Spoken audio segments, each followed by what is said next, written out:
揀個娶得過嘅女仔。從前有個放羊嘅後生仔，好想結婚。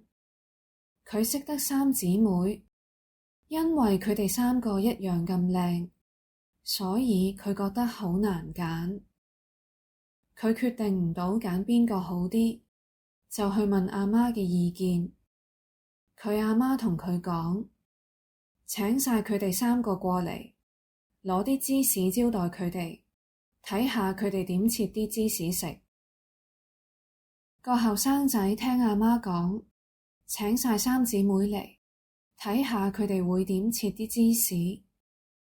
不過第一個女仔直接連皮吞晒啲芝士落肚，第二個有切走層皮，不過切得太急，連皮切走咗唔少好食嘅芝士，一齊抌埋。